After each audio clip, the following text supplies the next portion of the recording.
Lagi-lagi hari ini saya mau bahas filmnya Don Lee. Emang keren-keren sih filmnya. Film kali ini berjudul The Soulmate yang rilis pada tahun 2016. Selain disajikan dengan adu otot yang gahar khas Ma Dong-seok, kita juga disajikan drama keluarga dan cinta yang haru dan menghangatkan. Belum lagi persoalan soal balas dendam, bahkan hingga arwah gentayangan. Pokoknya film satu ini kayak nano-nano deh pokoknya. Rame rasanya. Jadi daripada kelamaan, yuk mari gasken. Alkisah hiduplah seorang polisi muda bernama Tae-jin. Sebagai seorang personil penegak hukum, Tae-jin amat tekun dalam menjalankan tugasnya. Bahkan bisa dibilang terlalu tekun. Jiwa muda dan keluguannya membuatnya menjadi seorang polisi yang jujur dan penuh semangat.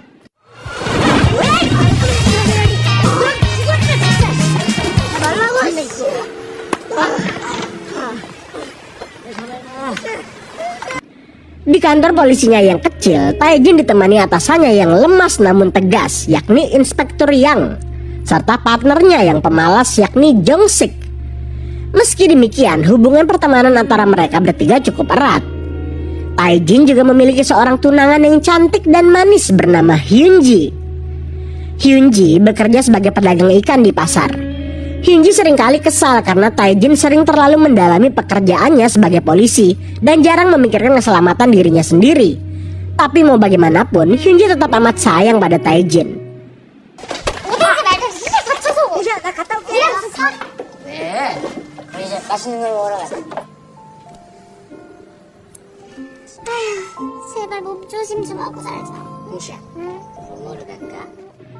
Di sisi lain, hiduplah juga seorang pria tegap kekar bernama Jang-soo yang diperankan oleh Don Lee.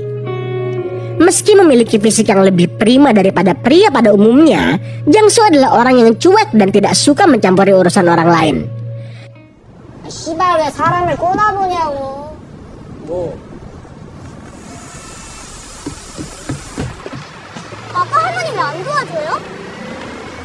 Jang-soo sendiri adalah seorang master dan guru les judo. Namun sayangnya dojonya terhitung sepi. Di sana hanya ada beberapa murid serta asistennya yang kurang cerdas bernama Bonggu. Meski demikian, Jang-soo tetap semangat menjalani perannya sebagai ayah tunggal dari gadis imut bernama Do-kyung. Hari demi hari Jang-soo jalani dengan bahagia bersama sang buah hati, karena ia harus mengisi peran sebagai ayah sekaligus ibu. Naasnya, Do-kyung memiliki kondisi lemah jantung. Hingga saat itu Jang-soo terus menanti hadirnya kabar donor jantung dari dokternya. Ia bahkan rela menjual dojonya demi biaya operasi sang buah hati tercinta.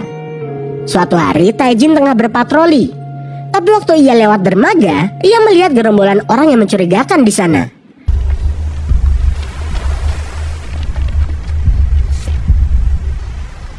Dengan penuh semangat, Tae-jin langsung berusaha membuntuti mobil van hitam tersebut.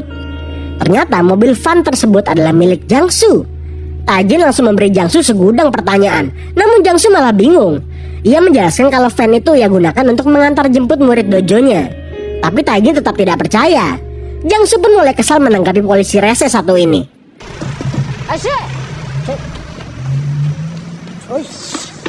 Kecurigaan Tae-jin tidak berhenti di situ. Yakin bahwa Jang-soo adalah penjahat, ia menghabiskan beberapa hari dengan terus memata-matai Jang-soo.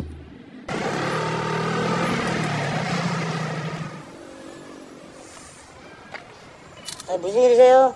예? 너 그리고 차 건들기만 해. 손날 쳐. 뭐 하는 거야, 이 새끼야? Suatu hari, Tae-jin melihat Jang-soo mengantarkan Do-kyun sekolah.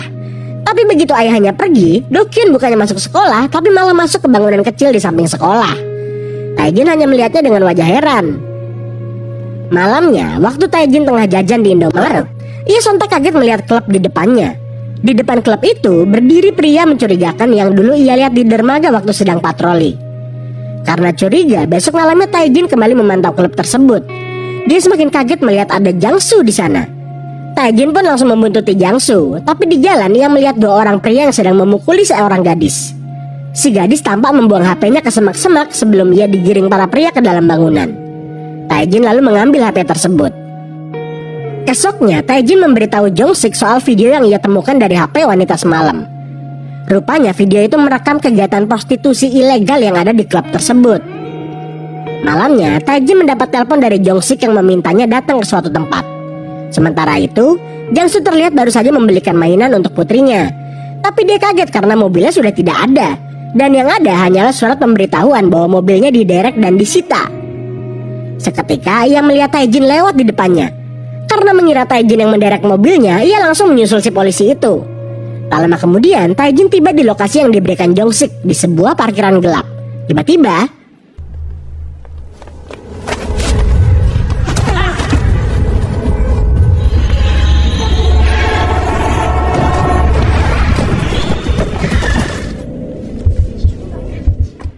tak lama Jangsu pun tiba di basement tersebut.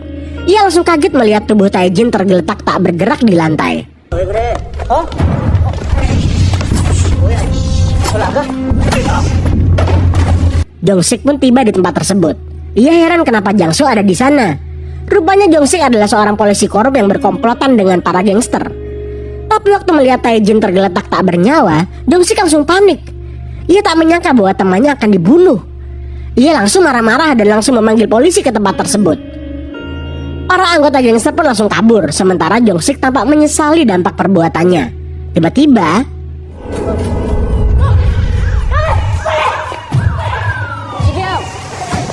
중식이형 나 아파. Taejin tak menyadari kalau dirinya hanyalah arwah. Ia hanya bisa kebingungan. Sementara tubuhnya dan tubuh Jangsu dibawa ke rumah sakit. Jong-sik tampak kalut bukan main melihat kondisi temannya tersebut. Hyunji lalu tiba di rumah sakit. Ia histeris melihat kondisi kekasihnya tersebut. Dokter menjelaskan bahwa Taejin kini berada dalam kondisi koma dan masih belum jelas bagaimana nasibnya.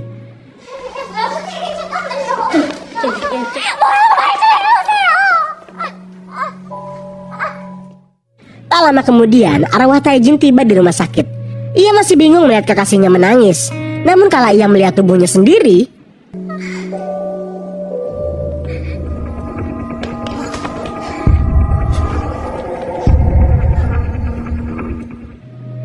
paginya Jangsu pun siuman dengan luka di kepala. Di samping ranjangnya, Dokyun menanti dengan khawatir ditemani oleh Bonggu.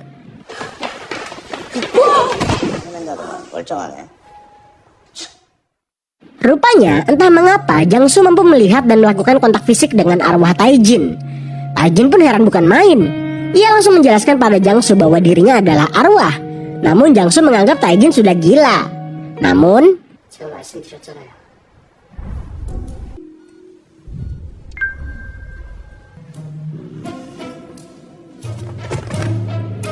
Jangsu lagi-lagi terbangun dengan luka di kepala. Rupanya dari semua orang hanya Jangsu lah satu-satunya yang bisa melihat Taejin. Malamnya Jong-sik mendatangi Hyujin. Jong-sik bertanya apakah Taejin menitipkan sebuah memory card pada Hyujin. Namun Hyujin tidak tahu apa-apa. Waktu Hyujin pergi, Jong-sik menerima telepon dari si bos gangster. Melihat ini Taejin tampak kaget. Karena curiga, ia pun membuntuti Jong-sik.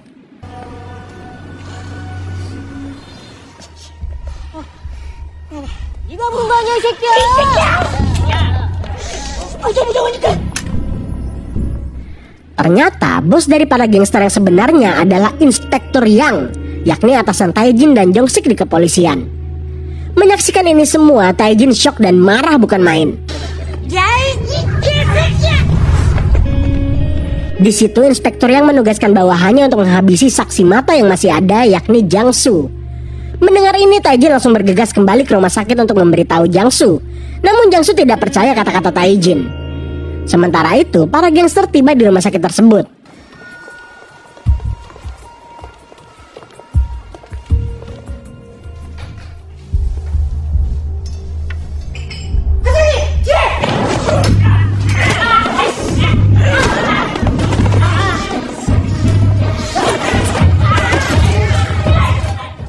Dengan bantuan arwah Taejin, Jangsu pun bisa selamat dari incaran para gangster hari itu.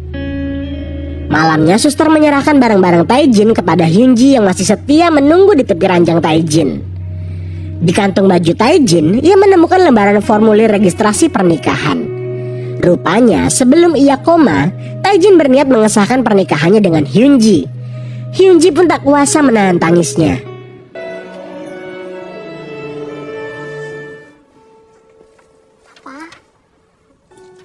Rupanya saat itu Hyunji tengah mengandung bayinya dengan Taejin. Di sampingnya, arwah Taejin tampak bahagia mendengarnya. Hyunji lalu membuka dompet Taejin. Melihat foto mereka berdua, Hyunji teringat waktu pertama kali mereka bertemu. Waktu itu Hyunji tengah mengetuk-ngetuk gerbang rumah hingga warga melaporkannya pada polisi. Rupanya saat itu Hyunji sedang dalam kondisi depresi dan sakit mental karena kehilangan orang tuanya dan rumah keluarganya karena digusur. Disitulah Taejin hadir menghibur dan mengurus Hyunji. Hyunji hanya mampu tersenyum mengenang memori tersebut. Tiba-tiba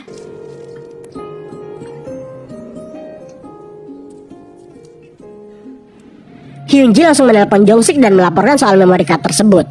Taejin panik bukan main karena dia tahu Jongsik jahat. Di waktu yang sama, Jangsu mendapat telepon dari Bonggu yang mengabarkan bahwa Dokyun menghilang entah kemana. Taejin mendatangi Jangsu untuk minta tolong, namun Jangsu tidak menghiraukannya. Ia langsung bergegas pergi untuk mencari putrinya.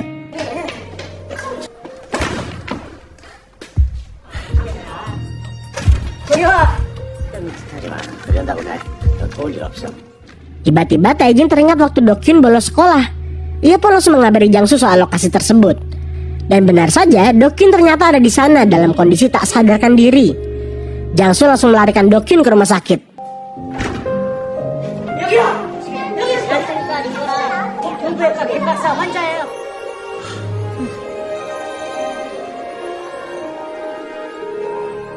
조금만 늦었어도 장담 못할 상황이었는데 오셔도 돼요?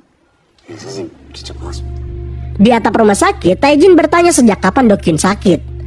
Jangsu bilang kalau kondisi jantungnya menurun dari sang ibu dan makin parah sejak kecelakaan 4 tahun lalu. Rupanya, dulu Jangsu adalah orang yang sangat peduli sekitar. Kala berkendara dengan anak dan istrinya, ia menepi karena melihat ada mobil kecelakaan di depannya.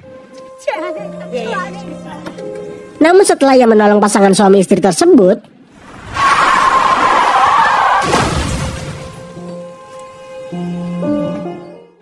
untungnya Dokyun selamat. Namun istrinya meninggal di tempat karena kecelakaan tersebut. Jangsu bilang kalau kematian istrinya disebabkan karena dirinya terlalu peduli dengan orang lain.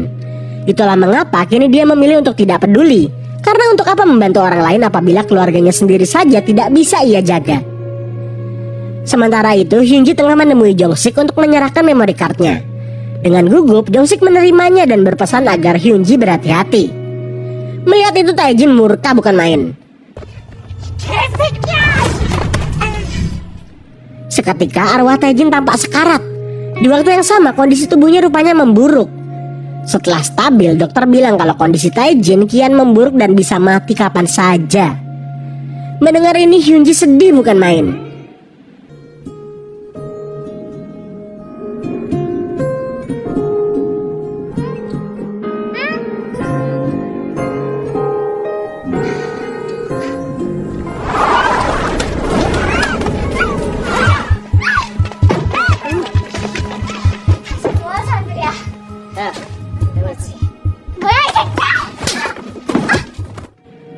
Paginya Jangsu dipanggil oleh dokter. Dokter bilang kalau pihak keluarga pasien calon donor jantungnya membatalkan keputusan mereka, yang artinya kondisi Dokyun akan semakin parah tanpa adanya donor jantung. Mendengar ini Jangsu sontak menitikkan air mata. Taejin yang mendengarnya pun turut berduka. Taejin lalu mendatangi Jangsu di atap rumah sakit. Ia bercerita soal Hyunji yang diculik dan memohon pada Jangsu agar menyelamatkan kekasihnya itu. Namun Jangsu yang sedang dirundung duka hanya bisa terdiam tanpa berkata apapun. Tapi waktu Taejin hendak pergi, Jangsu menyusulnya dan bersedia membantunya. Akhirnya Taejin, Jangsu serta Bonggu tiba di pabrik di dermaga. 들어오시면 안 된다고.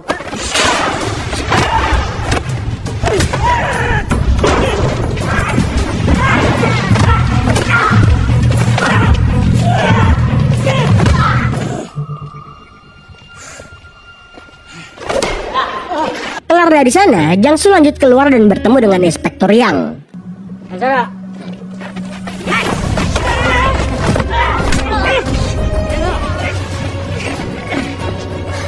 Tiba-tiba para polisi datang ke tempat tersebut. Dan bukannya menangkap para gangster, mereka malah menangkap Jangsu. Tapi seketika datang rombongan kabar reskrim pusat. Rupanya mereka mendapat informasi dari Jongsik soal Inspektur Yang korup. Jong-sik melakukan ini sebagai bentuk penebusan dosanya. Jang-soo pun dilepaskan. Akan tetapi, 아무 상관없는 사람입니다. 야, 그 사람 풀어줘라.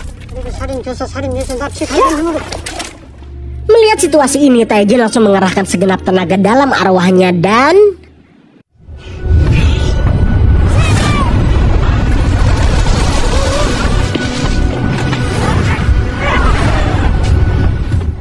Jang-soo dan Taejin pun langsung bergegas ke ruangan gangster. Dan akhirnya Hyun-ji pun terselamatkan. Setelah itu mereka kembali ke rumah sakit. Di situ Taejin bilang kalau sebentar lagi dia akan mati.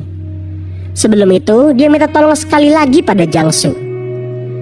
Ternyata Taejin meminta Jang-soo untuk menunjukkan hadiahnya pada Hyun-ji, yakni rumah masa kecilnya yang dulu membuatnya gila. Selama ini rupanya Taejin diam-diam melakukan restorasi pada rumah tersebut untuk dipersembahkan sebagai rumah tinggal keluarga mereka. Jang-soo bilang pada Hyun-ji kalau saat itu Taejin ada di hadapannya. Hyun-ji pun memejamkan matanya. 이제 가야 할 때가 된 것 같아. 장님 아이한테 내 심장을 주고 싶어. 하지마. 나 없으면 누가 지켜주지? 가게문은 누가 같이 닫아주지? 제발 오빠 가지마. 잘 보살펴줘야 돼요.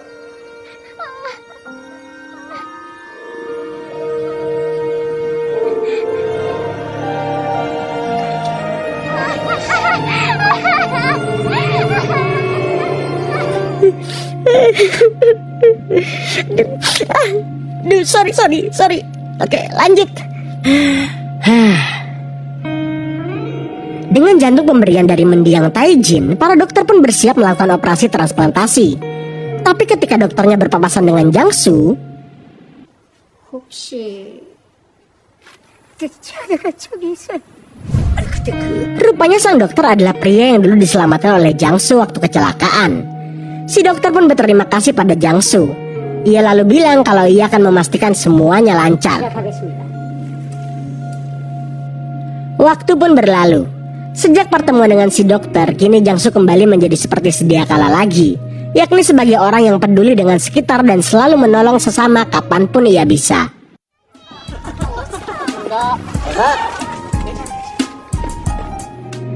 Sementara Do-kyung kini sudah sehat sepenuhnya.